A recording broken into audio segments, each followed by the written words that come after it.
జగదీశ్వర్ రెడ్డి మాటలపై మాట్లాడడానికి మనతో పాటు రాజీవ్ గాంధీ పంచాయతీరాజ్ సంఘటన చైర్మన్ రాచమల్ల సిద్ధేశ్వర్ ఉన్నారు. మాట్లాడదాం. నిన్న జగదీశ్వర్ రెడ్డి మాజీ మంత్రి నల్గొండకు సంబంధించి స్టేట్మెంట్ చేశారు. అటు ఆంధ్రప్రదేశ్ ఇటు తెలంగాణ రెండు రాష్ట్రాలకు సంబంధించి ముఖ్యమంత్రి ఇప్పుడు చంద్రబాబు నాయుడే, అట్లనే ఉంది పాలన, దాదాపు కాంగ్రెస్ అంతా లొంగిపోయింది కాంగ్రెస్ ప్రభుత్వం తెలంగాణ ఇటు స్టేట్మెంట్ చేశారు. జగదీశ్వర్ రెడ్డి గారికి ఆ మాత్రం సోయి లేకుండా మాట్లాడితే ఎట్లనో నాకు అర్థం కాలేదు. రెండు రాష్ట్రాలకు చంద్రబాబు ఎట్లా ముఖ్యమంత్రి ఉంటాడండి? నీ మొసలి కన్నీరు, నీ డ్రామాలు, మళ్ళీ ఇదంతా మీది ఎంతసేపు తెలంగాణ వాదాన్ని మళ్ళీ రెచ్చగొట్టాలని చూడడం తప్పించి ఇంకోటి కాదు. నల్గొండ జిల్లాకు నీళ్లు లేకుండా అన్యాయం జరిగింది ఓన్లీ మీ వల్ల కాదని అడుగుతా ఉన్నాం. ఎందుకంటే 10 సంవత్సరాలు మీరు ప్రభుత్వంలో ఉన్నారు కదా, నల్గొండ నుంచి నువ్వు ఒక్కడవే కదా మంత్రివి. ఆనాడు ఏం చేసినావు? నల్గొండకు నీళ్ళు వస్తలేవని ఆ రోజు ఏం చేసినావు? ఈరోజు పోయి రైతులను పట్టుకొని ఓ లక్కమంటే ఏడుస్తూ డ్రామాలు చేస్తున్నావు. ప్రజలకు రైతులకు ఆ మాత్రం తెలియదా? ఆనాడు మీరు కదా జగన్ పోతిరెడ్డిపాడుకు దానికి పొక్కబెట్టి నీళ్ళని తీసుకపోతే జగన్ తీసుకొచ్చి ఈడ మీరు దండలేసి కౌలించుకొని మీరు మీ ముఖ్యమంత్రి కాదా? అది ప్రజలకు తెలియదా? అది రైతులకు తెలియదా? ఎన్ని రోజులు ఈ డ్రామాలు? మీరు ఇటువంటి అరాచకాలు చేసిరని కదా ప్రజలు మిమ్మల్ని కరుగాల్చి మీకు వాత పెట్టినరు. మళ్ళీ ఇంకా అదే ఎంతసేపు ఆ సెంటిమెంట్ను చూపించుకొని మళ్ళీ ఏదో వస్తామన్న ఆశలో మీరు ఉన్నారు కాబట్టి. కానీ అటువంటివి జరగవు. ఈరోజు ఖచ్చితంగా కాంగ్రెస్ ప్రభుత్వం రైతుల పక్షాన పనిచేస్తూ ఉన్నది. అందుకని ఈరోజు రైతులకు మంచి నీళ్ళు ఇచ్చినాం కాబట్టి వరి వండించారు. సన్నబియ్యం ఈరోజు మేము ప్రజలకు ఇస్తున్నామంటే వాళ్ళకు మద్దతు ధర ఇచ్చి వరి వండించి ఈరోజు ఇవ్వగలుగుతున్నాం. మీరు ఎంతసేపు ప్రభుత్వాన్ని బ్లేమ్ చేయాలన్న ఉద్దేశము, ముఖ్యమంత్రిని బ్లేమ్ చేయాలన్న ఉద్దేశము మర్చిపోయినరా? మీ కేసీఆర్ గారు టీడీపీ నుంచి వచ్చిన వ్యక్తి కాదా? జగదీశ్వర్ రెడ్డి గారు, మీరు మీ స్థాయికి తగ్గట్టు మాట్లాడండి, హుందాతనం ప్రదర్శించండి. మీరు ఇటువంటివి చేశారని ప్రజలు మిమ్మల్ని పక్కన కూర్చోబెట్టారు. ఓపిక పట్టండి. 1 ఇయర్ కాదు, 1.5 ఇయర్ అయింది. అప్పుడే ఎందుకంత తొందర మీకు?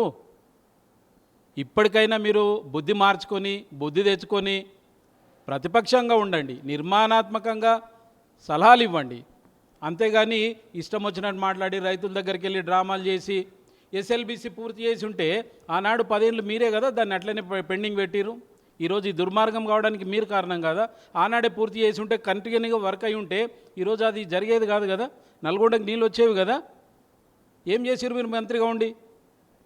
ఇవన్నీ ప్రశ్నించకనా? ఇప్పటికైనా మీరు సోయి తెచ్చుకొని ఇంకొకసారి ప్రభుత్వం మీద విమర్శలు చేసే ముందు ఆలోచించాలని కోరుతా ఉన్నాం. సాగర్కు సంబంధించినటువంటి నీటి వాడకం ఆంధ్రప్రదేశ్ ఎక్కువ వాడుతూ ఉంది. సో మిన్నకుండిపోయింది, చూస్తూ మెతకవేకర్ ఉంది ఇక్కడ తెలంగాణలో కాంగ్రెస్ ప్రభుత్వం. అది గతంలో అంటే చంద్రబాబు నాయుడు సమర్థించేలాగానే ఉంది అనేటువంటి ఆయన స్టేట్మెంటు.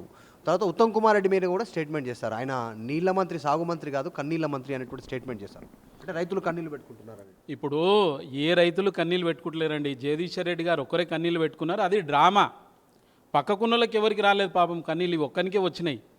అది నటనని చాలా క్లియర్గా తెలుస్తూ ఉన్నది. మీరు కదా రాయలసీమను రత్నాలసీమ చేస్తామని ఆ రోజు రోజా గారి దగ్గరికి వెళ్ళి భోజనం చేసి మీ ముఖ్యమంత్రి కాదా? జగన్కు నీళ్ళు ఇచ్చి పోతిరెడ్డిపాడు నుంచి నీళ్ళు తీసుకుపోతుంటే మీరు కదా చేసింది. ఎంతసేపు మీరు రేవంత్ రెడ్డి గారిని, ఉత్తమ్ కుమార్ రెడ్డి గారిని టార్గెట్ చేస్తూ వాళ్ళని విమర్శించడం తప్పించి ఇంకోటి కాదు. ఖచ్చితంగా కాంగ్రెస్ ప్రభుత్వం రైతులకు మేలు చేస్తుంది, ప్రజలకు మేలు చేస్తుంది. సంక్షేమ పథకాలు కావచ్చు, రైతులకు మేలు కావచ్చు, అది ఒక కాంగ్రెస్ ప్రభుత్వం వల్లనే సాధ్యం. మీకు ఇంకా అది అధికారం అన్నది కల్లా మీరు మర్చిపోండి. మీరు ఎన్ని డ్రామాలు చేసినా మిమ్మల్ని ప్రజలు నమ్మరు. ఇప్పుడు నాగార్జున సాగర్ దగ్గర డ్యామ్ దగ్గర ప్రస్తుతం ఉన్నటువంటి పరిస్థితి, సిఆర్పిఎఫ్ బలగాలు వచ్చినాయి. మా ప్రభుత్వంలో సిఆర్పిఎఫ్ బలగాలను అప్పుడు ముఖ్యమంత్రి కేసీఆర్ ఒప్పుకోలేదు. ఇప్పుడు ముఖ్యమంత్రి రేవంత్ రెడ్డి ఒప్పుకుంటున్నటువంటి సిచ్యువేషన్ అంటే మెతకవైఖరి ఉండడం వల్ల వాళ్ళ చేతుల్లోకి వెళ్ళిపోయింది. ఏం చేయలేనటువంటి, ఏం డిసిషన్ తీసుకోలేనటువంటి సిచ్యువేషన్లోకి రాష్ట్రం ఉంది అనేటువంటి జగదీశ్వర్ రెడ్డి స్టేట్మెంట్. అది శుద్ధ అబద్ధం. ఇప్పుడు ప్రజలకు తెలుసు, ఆనాడు ఎన్నికల ముందు కదా అక్కడికి సిఆర్పిఎఫ్ బలగాలు వచ్చింది. ఈరోజు వచ్చినాయా? నిన్నొచ్చిందా? మొన్న వచ్చిందా? నెల కింద వచ్చిందా? ఆనాడు ఎన్నికలకు ముందు రెండు రాష్ట్రాలు అది మాట్లాడుకొని ఆనాడు మీ హయాంలో వచ్చినాయి అక్కడ సిఆర్పి బలగాలు. అది మీరు మర్చిపోయి ఒకసారి తీయండి. మీరు ఏనాటి నుంచి అక్కడ సిఆర్పి బలగాలు ఉన్నాయి తెలియకుండా మాట్లాడితే ఎట్లా జగదీశ్వర్ రెడ్డి? మీరు మంత్రిగా చేసిరండి. మరి ఇంత ఇప్పుడు ఏదో బట్టగాల్చి మీదేద్దామన్నట్టు మాట్లాడొద్దు. ఆనాడు మీ హయాంలోనే అక్కడికి సిఆర్పి బలగాలు వచ్చినాయి, కాంగ్రెస్ ప్రభుత్వ హయాంలో కాదు. ఇది రాచమల్ల సిద్ధేశ్వర్ చెప్తా ఉన్నటువంటి పరిస్థితి.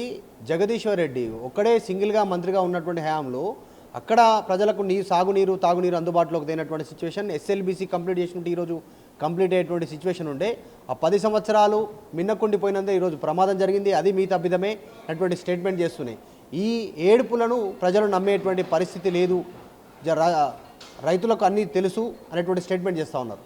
వీడియో జర్నలిస్ట్ జాఫర్తో మధు మల్కేడికర్, హైదరాబాద్. మరిన్ని వీడియోస్ కోసం ఛానల్ ని సబ్స్క్రైబ్ చేయండి. లేటెస్ట్ అప్డేట్స్ కోసం వాట్సాప్ ఛానల్ ని ఫాలో అవ్వండి. ఆ లింక్ డిస్క్రిప్షన్ లో ఉంది.